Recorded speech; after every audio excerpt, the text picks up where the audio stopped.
Hey everybody, I am getting ready to do a water change on my office tank here, and I'm doing it in preparation for my new fish that I've got downstairs in quarantine. I want to get the tank ready for the fish to come upstairs. I think it's about time now. But I was checking the water between this tank and that tank to see whether or not it was compatible and how much acclimation I should do. And everything is basically the same.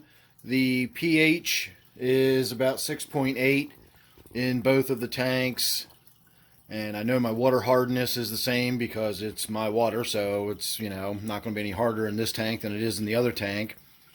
But I also wanted to check the total dissolved solids, because when I brought a shrimp upstairs from my tank downstairs and put it in here, I added some sodium chloride. And when I checked the total dissolved solids in the tank downstairs, it was about where I expected it to be. It was about 270 parts per million. And when I checked this tank, it was about 2100 parts per million. So my first thought was that shifting a fish, 1900 parts per million in one fell swoop would probably be, a pretty bad thing to do. So my initial idea was I was going to add some salt to the aquarium downstairs to sort of get that fish used to a little more salt. It is a soft water fish, but I don't think a little bit of sodium chloride is going to bother it. In fact, I know it's not. And then I was going to do a big water change on this tank. You can see the water level's already low. If I draw 5 gallons out of there and then just refill it with fresh water, it'll knock those dissolved solids, it'll knock that sodium chloride down by about half. And I thought, we'll give it a couple of days and that'll get everything ready. And by then the fish will sort of be acclimated to higher salt concentrations downstairs. And then this tank will be a little bit lower salt concentration. And then I thought, what am I thinking about here? I wouldn't think twice if I decided I needed to salt my aquarium downstairs because the fish was looking a little ill or something. I just felt that it needed a little bit of aquarium salt in there. And 1 teaspoon per gallon of water is sort of the low end of how much salt you would want to put in a tank. And I didn't even put a teaspoon per gallon in this tank. I just put some salt in the palm of my hand, dissolved it in some water, and poured it in here. There's no way I had 20 teaspoons of salt in my hand. That's why I didn't even bother to measure it. I probably didn't even get to the low end of salting an aquarium. And so here I'm making all this, worry about shifting the fish from one tank to the other, when if I literally were to go downstairs right now and just put 10 teaspoons of salt in a glass of water, stir it up, and then pour it into that aquarium, which I've done on many occasions. That's, I'm putting some aquarium salt in the aquarium, and I've done up to 3 teaspoons per gallon. I would do that downstairs, so I would actually take the total dissolved solids in that tank from 270 up to 3,000, or 2,500 just by pouring a glass of water into the tank, and I wouldn't think twice about doing that. So why am I so concerned about moving it from that tank to this? And I really don't know. I don't know if I should be or not. It seems like that's something that would be a bad idea. It's in a tank that's got 270 parts per million.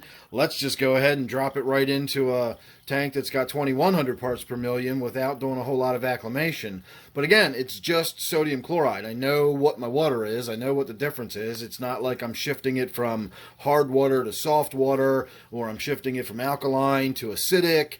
It's the pH is like the only thing that's going to change is the temperature is going to be 1.5 to maybe 2 degrees different. This tank will be a little bit cooler than the tank it's been sitting in. And it's got some sodium chloride in it. Those are the only 2 differences. So I don't know. I'll have to think about it. I'm probably still going to go ahead with what I planned. I'm just going to go ahead and salt my tank downstairs by a little bit.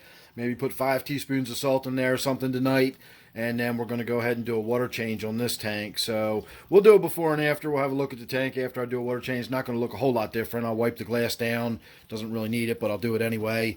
We'll change the filter pad in there, and of course we'll get the water topped off. So sit tight. Consider this your before, and there's your after. So I did exactly what I said we were going to do. I took about 3 gallons out. That took the tank down to about half full. And then I topped it back off with a little more than 5 gallons, and that put us up to where we are now. So I checked my total dissolved solids afterwards, and we are down to 1219. And then what I did downstairs was, it's a 10-gallon tank, and again, I didn't worry about measuring out 10 teaspoons or anything. I didn't want to actually put 10 teaspoons in there. That would have taken the total dissolved solids up much higher than what's in this tank. So I just eyeballed out a little bit into my hand. In fact, I eyeballed out exactly this much. And that took the total dissolved solids in the tank from, I think I said it was 263 or something like that before, but it is now 860, between 840 and 860. It was kind of fluctuating. I just put the salt in there, and it was probably still mixing around in the tank a little bit. So around 850 parts per million. So now the transition between that tank and this tank is not going to be much of a big deal at all. And the only reason I'm talking about this, I want to actually make a few things clear. I was thinking about this a few minutes ago while I was kind of waiting for this tank to clear up a little bit after the water change and look nice and pretty again for us. And I'm talking about a soft water fish, and I'm talking about these total dissolved solids. But I want to make it 100% completely, totally clear that sodium chloride does not affect your pH. I checked the pH in both the tanks before and after. The tank here has a pH now of about 6.89. We're almost at 6.9. So the pH came up a little bit, but that's probably because of my tap water more than anything else. I did just put 5 gallons of tap water in there, and my tap water usually sits right around neutral, so I could see raising the pH in this tank just a little bit.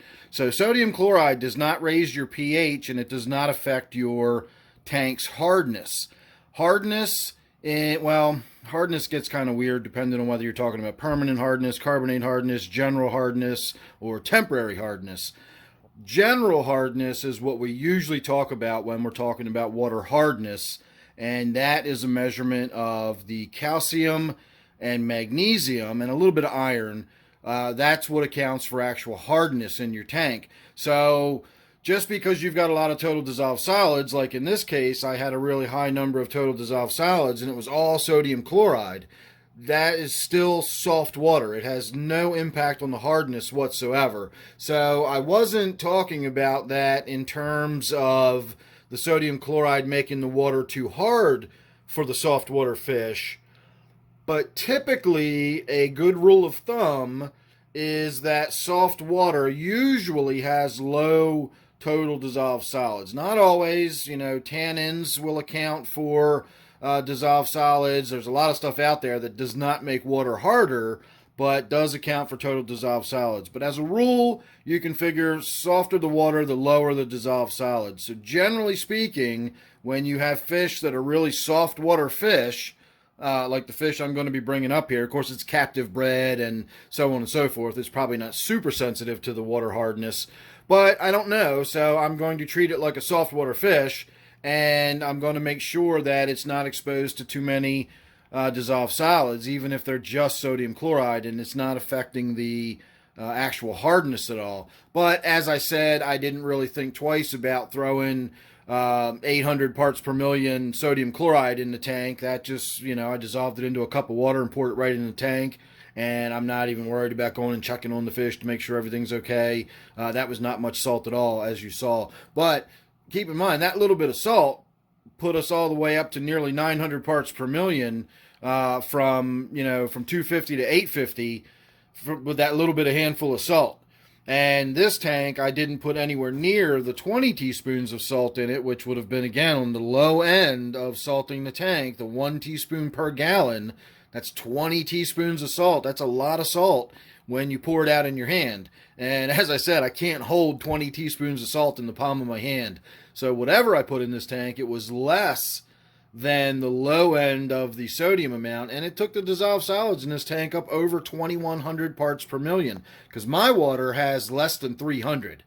Sometimes it even has less than 200. It just depends on the time of year, how much rain we've been getting, the season, what they're doing with the crops and the fertilizer and all that kind of stuff. So my water does fluctuate a little bit, but not a lot, and the most dissolved solids I ever see in my water is about 300.